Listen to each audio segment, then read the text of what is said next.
Good morning, everybody.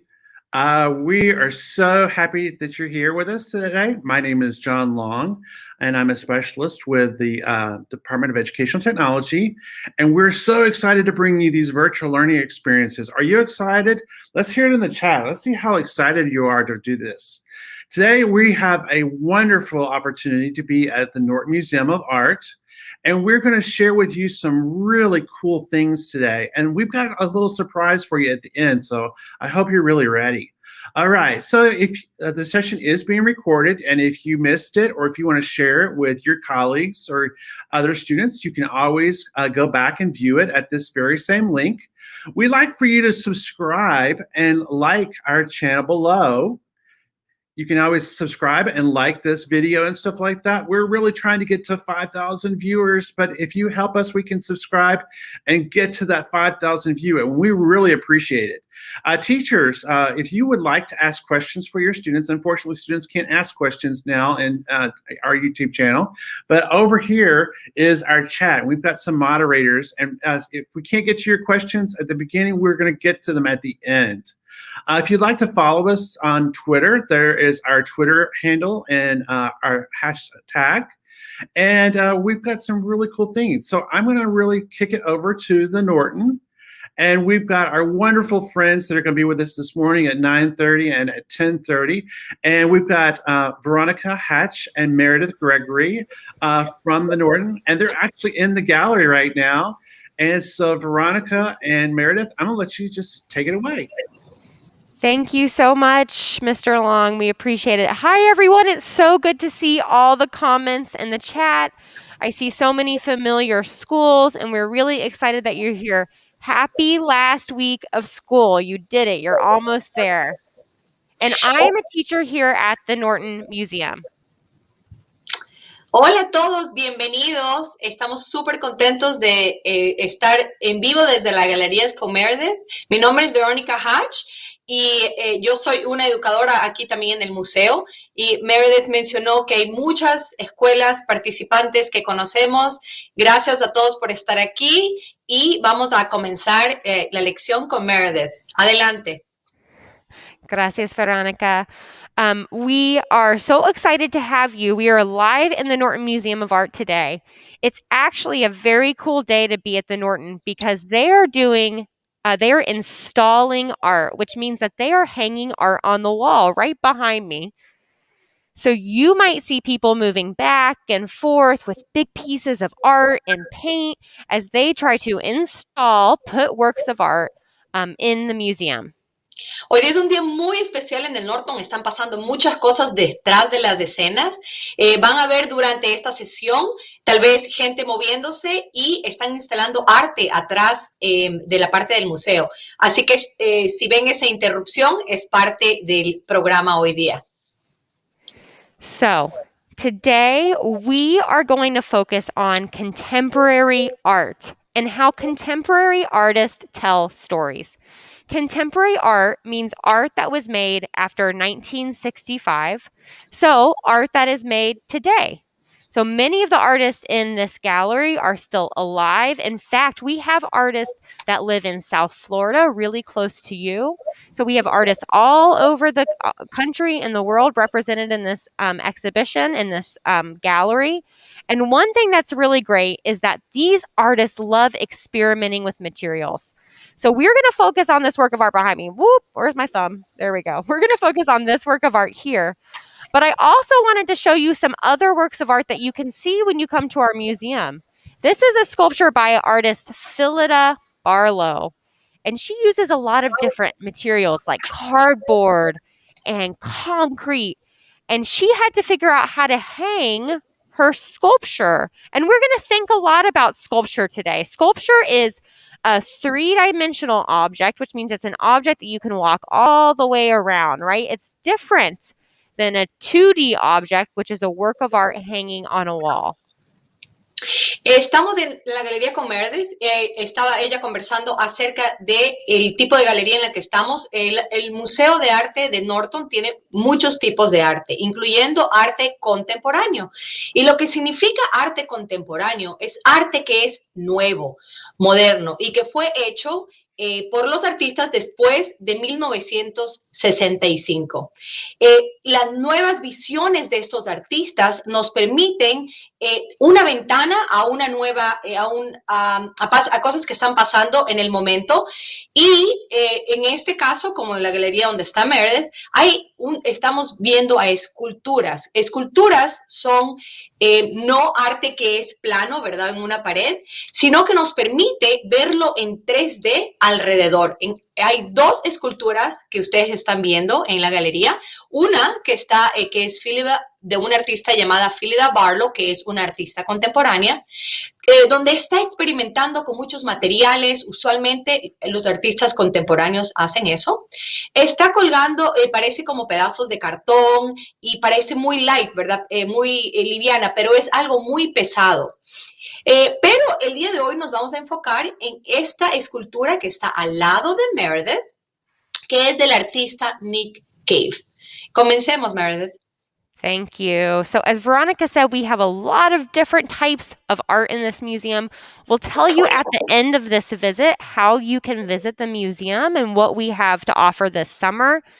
But today, as she mentioned, we're going to focus on the artist Nick Cave and how he tells a story about something that's important to him, an issue that is important to him. And using your teacher, I know your teacher has the option to do the chat. Can you tell your teacher, and they can write it in the chat for you, what is your favorite story? What is one of your favorite stories? It can be a movie, maybe a book that you've read in class this year. Maybe it's a story that your family has told for many generations and many years. So what is your favorite story? Por medio de sus profesoras, nos encantaría escuchar de ustedes. La primera pregunta que tenemos es, ¿cuál es su historia favorita? Estamos hablando como los artistas nos dicen sus historias por medio de esta escultura, pero queremos que ustedes piensen en un libro o alguna historia que han oído de parte de su familia o sus amistades y que compartan con nosotros por medio del chat vía de sus profesoras. Okay, The Veronica. Because of Winn Dixie, Frozen. Yeah, Harry Potter, Dog Man. One of my students says, Ben 10. Increíble, Ben 10, Bridge to Terabitha. Fish in a Tree. Awesome. Fortunate Events. I love that. You all keep on writing your favorite stories in the chat. Today, we probably won't get to every single observation and comment in the chat, but know that we see them. And what's most important, too, is that you all are seeing other people's comments, so you can see what people are thinking about the art and what people are writing. These are amazing books. So all of these books, right, have characters, and artists describe with words a lot about these characters and the story. Artists tell stories in a different way. They use what's called the elements of art to tell a story. They use line, shape, color, texture. They use all these types of elements to tell us visually what the story or what the character might be about. No vamos a poder, vemos todas sus increíbles historias y lo que los inspira cuando han leído, las estamos leyendo en el chat. No vamos a poder leer absolutamente todas, pero queremos que sepan que estamos leyéndolas, pero no vamos a poder compartir todo en el chat, porque tenemos tiempo corto. Pero lo que queremos ahorita concentrarnos es, esta es la forma de que los artistas hablan acerca de su historia, usando los elementos de arte, que son la línea, el color, la textura y la forma. Por medio de estos medios, artistas nos cuentan también un poquito más acerca de su historia. So now we're going to use our eyes. We're going to see. We're going to use our brain to try to think about what we're seeing and what this work of art could be about. And then we're going to have an opportunity to wonder what else might this work of art be about. Ahora a lo más divertido. Vamos a hacer un ejercicio de 3 súper simples pasos. Primero, vamos a observar, ¿verdad? Lo que están viendo al frente de ustedes. Número 2, vamos a usar nuestros cerebros y nuestras cabezas para pensar lo que estamos viendo. Y número 3, vamos a maravillar. En eso les pedimos que exploren en su mente todas las ideas que tienen acerca de esta obra de arte. Okay, so now let's see. I want you to put a zipper over your mouth and just use your eyes to look. We're going to look for a full 30 seconds. I'm going to zoom in on the work of art so that you can really explore this object and just see. And then we will talk about what you see using the chat.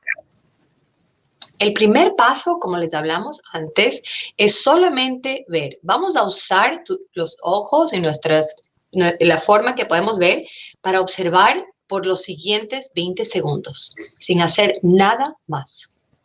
Tomen su tiempo para observar todo lo que están viendo al frente de ustedes.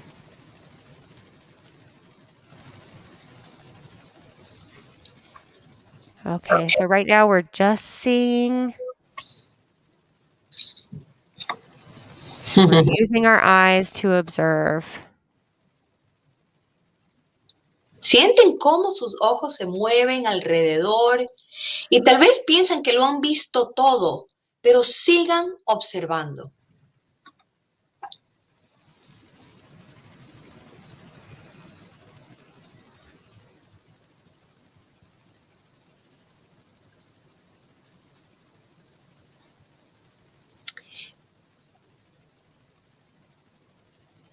Okay, so we're going to take another 10 seconds to look. I bet you'll see something really different on the bottom of the suit that you might not have noticed before. And Meredith, I think we added to the chat our first question right before all this time we've taken to look. Great. So if we want to take any questions off the screen so that we can just finish looking, thank you. And Veronica said our first question is in the chat, which is great. We want to know, what do you see? What is the first thing that you noticed about this work of art? Allison noticed buttons. Okay, what else? And we'll get back to some of your comments to ask you a little bit more about these details. What else do you notice? Plastic. Nos dicen. Hair. What looks like glitter, sequins, clothes. Oh my goodness, a lot of different materials, and we'll talk a little bit about the materials in a second. And botones, pelo, brillante, color brillantes, una secuencia, un alien, un extraterrestre. Oh, Noah says that it looks like a person with a big open mouth. And Noah, somebody yesterday when we were talking about the suit almost said it looked like a shark mouth to them, that it looked like a mouth that was going to suck them in. That's a really great observation. Erica says maybe it could be a pop star, right? We have all these different shiny, really cool materials. Terry noticed the high heels and boots. Veo que dicen celebridad, que parece que es su entero de piedras, ¿verdad? De piedras de colores, que es muy brillante. Y alguien ha notado los zapatos con los tacos, ¿verdad? Que tiene taco el zapato abajo. And somebody said that it looks like a target on top. So what Noah said looked like a mouth. Somebody said it actually if we're thinking about the shape, right? We have two circles in the middle here. Almost looks like a target. And I wonder if Noah also said the mouth because we're thinking about one of our other elements of art, right? Color. So also think about what colors you might see here that's telling us a little bit about this character. So we have some red circles and we have this a shiny kind of white goldish circles. Let me see if I can zoom in. That almost makes it seem like a target or a mouth. Target bullseye. I love that someone said it looks like something Michael Jackson will wear. Totally. And I bet you're saying that, right? Sorry, it's a little blurry. Let me try to zoom out so I can see, so it's not as blurry. I bet you're saying that right because we are seeing kind of these really shiny, sparkly materials. It almost looks like something that you would perform in. So these are really awesome observations. Takes you back to the 70s and 80s. Muchos de ustedes han comentado que parece un objetivo, ¿verdad? Donde uno lanza a la mitad y va directamente al centro. Ustedes también están hablando acerca de tal vez artistas que se puedan poner esto para tal vez algún tipo de talento que tengan para crear una acción con este suit. Espiral, que muchos dicen también que les recuerda a un cantante. And someone said it also looks like almost like a hat covering a face. So we have something that it looks like Michael Jackson would perform in. We have this kind of hat, this mouth target covering the face. We have boots. So you keep on writing what you see, but we also want to think about the materials, right? The texture and what this work of art could mean to the story. So what materials do you think this is made out of? We have the elements of art that it's red. We see circles everywhere. We know that it almost looks like the form, the shape of a suit. But what materials do you think this could be made out of? Oh, Melissa sees a zipper. Yeah, it almost looks like there's almost like a zipper around the target. I know somebody else said buttons, straw. Maybe the target could be a straw or fur or some sort of plastic, kind of like almost a hard plasticky bristle material. Okay, what else? ¿De qué materiales crees que está hecho? Me encantaría ver en el chat en español también. Estoy haciendo la traducción, pero me encantaría ver las escuelas, tal vez alguna de ASA que quiera poner algo en español, me encantaría leerlo en español. And I'm going to just quickly zoom in to what the suit's made out of, which looks like a lot of people have said buttons. So we have kind of this tinsel, fur-like material. I imagine it would be really kind of hard, kind of hurt if you touch the bristles. And then we have these amazing buttons. Look at all the buttons that this artist Nick Cave has put on this suit. I'm going to see how close I can get to these buttons. And Meredith, in Spanish, I had a wonderful two observations in Spanish, hair and feathers, and plumas y hecho de pelos. Me encantan sus comentarios en español. Síganlos poniendo. Wonderful. And what I love about that, Veronica, is these are all materials that are called what we call found materials. These are materials that you could find in your everyday life, right? I bet a lot of you are wearing buttons right now. And this artist has used these found materials to create what he calls a sound suit. And we'll talk a little bit more about what a sound suit means in just a minute. So Nick Cave, the artist, one day he was sitting on a bench in a park and he saw a lot of twigs on the ground. And he has a background as a costume designer and as a fashion designer. And he wanted to know what it would look like if he put these twigs and other found materials together to create a suit. Nick Cave usa muchos materiales, como los pueden ver en el vocabulario ahorita, que son encontrados, reciclados, ¿verdad? Y la idea inicial de Nick Cave era cómo poder construir ciertas partes de esta escultura con materiales que encontró. Él estaba en un parque y se encontró con vio muchos pedazos de palitos en el parque, y cuando se movían con el viento creaban un sonido, y lo hizo pensar a él si tal vez pudiera usar estos materiales para crear una de sus esculturas. So, he is really inspired by nature when he creates these works of art, and he uses all different types of materials.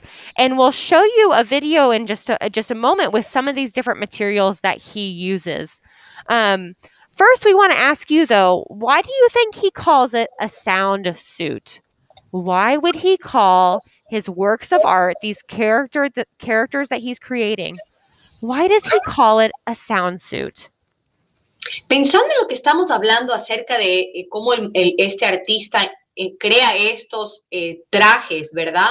Con materiales encontrados, él crea estos trajes que se llaman sound suits, ¿verdad? Trajes que crean sonido. ¿Por qué creen ustedes que el artista lo llama trajes con sonido? Sound suit. ¿Por qué creen que le dice el nombre es sound suit? Trajes de sonidos. And you can write in the chat why you think it would be called the sound suit. Porque hace sonido cuando se mueve. Lo más lógico, ¿verdad? Lo más lógico.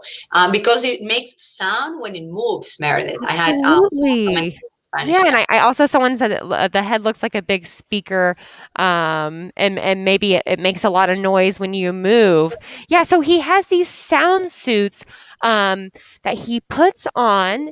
And when you put this on, right, like you're wearing a costume, for example, for a special event or for Halloween, you become a different person. And Nick Cave was really interested in the idea that you could become a different person when you wear this suit. And we'll talk a little bit more about why he was interested in that subject. But first, I'm going to let Veronica speak in Spanish, and then we'll show you a video of what it looks like when someone is inside these suits. Si ustedes pudieran imaginarse cuando Nick Cave creó estos, él no solamente es una persona que quiere bailar y que le gusta crear esculturas, o sea, es artista, baila, pero él quería crear una escultura que no solamente era estática, ¿verdad?, sino que se movía y creara este sonido durante su actuación. Ahora vamos a ver un video para que tengan una mejor idea de cómo poniéndose esto, es no solamente una escultura que ves en el museo, ¿verdad?, sino también es algo que te puedes poner para actuar como parte de la práctica de artista de Nick Cave. Okay, so now we're going to see a short video, about 30 seconds, of people performing in Nick Cave's sound suits. He performs in these suits in what we call performance art. He performs all over the world with other dancers using these suits. So let's see what some of his suits with different types of found materials look like when they're dancing. And thank you for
I just want to say something, Meredith. Yes, please. So we talked about how, and your comments, I just wanted to say your comments were all so wonderful. We were reading all of them, from the head looking to a speaker, from the hypnosis that, or how hypnotizing these suits could be just by looking at it in movement. Just a quick thing to say, on that video you also heard music behind, which is also part of Nick Cave's sort of performing, but the sounds are also just made to make sound on themselves. Este video que vieron, obviamente les da música detrás, ¿verdad? Y oye música, pero muchas veces en los casos que Nick Cave actúa, donde no hay música detrás del video. Y muchas gracias por todos sus comentarios en el chat, los seguimos leyendo. Meredith. Thank you, Veronica. Yes, you all are noticing so many amazing things about how this suit relates to sound, like speakers, headphones, the materials would actually make a noise. And one thing I noticed about in that video, Veronica, was you mentioned they had music. They had what looked like bongo drums, but they also had people dressed in traditional African clothing dancing along with the sound suits. Nick Cave is an African American artist that really is interested in issues of race. He wanted to see what it would be like to be in a sound suit where his identity, who he is as a person, was completely changed. So he was very inspired by issues that we deal with in our country regarding the color of people's skin. And what if he became a completely different person? And what type of character might he take on that's different than the way that people approach him and look at him just based on the color of his skin? So he's really interested in issues that we face in our country today. So he's telling a story and creating a completely different character based on something that he really cares about. Si se ponen a pensar acerca de este artista, hablamos acerca de los materiales, de los elementos del arte, y ahora hablando del artista en sí, ¿verdad? Su identidad. Vi muchos de ustedes que dijeron que estaban inspirados a bailar, inspirados en sus estudiantes, pues exactamente es lo que Nick Cave está tratando de hacer. Él no solamente trata de inspirarlos, pero también tratando de ver qué es parte de su identidad, ¿verdad? Y parte de su identidad es de dónde él viene, donde creció, su familia, pero también el color de su piel, ¿verdad? Nick Cave es un artista afroamericano y él tiene muchas ideas acerca de cómo el baile, la escultura y el arte pueden crear borrar barreras, ¿verdad? Borrar barreras acerca del color de su piel y cómo la gente lo ve. Por eso, en muchos de los casos, estos trajes permiten que la gente vea el baile y disfrute como ustedes lo hicieron, sin preocuparse por el color de la piel y tratando de cruzar esas barreras acerca de la raza y de cómo nos vemos. Eso es parte de la identidad de Nick Cave como artista también. Thanks, Veronica. So he's not only inspired by these issues that he wants to tell a story about and creating this new character, but like Veronica mentioned, also the history of African dance and people and how they often wear costumes for ceremonies. So now I know our time is almost up. So now we wanted to talk to you a little bit about ways that you can extend what you have seen today in your own classroom. You can actually draw your own sound suit using imaginary found objects to create your unique and special costume. Using a pencil and paper, you can outline the sound suit. Oop, where are my fingers? This way. Think about the shape, right? One of our elements of art. You can outline the shape to create your own sound suit. Once you have your shape, you can fill your sound suit with as many objects. So think about what objects you might want to put in your own sound suit, maybe even something that's special to you, or tell somebody else about your identity or who you are. and you can you draw them in your suit and repeat them over and over to create your own sound suit, just like Nick Cave did with his buttons.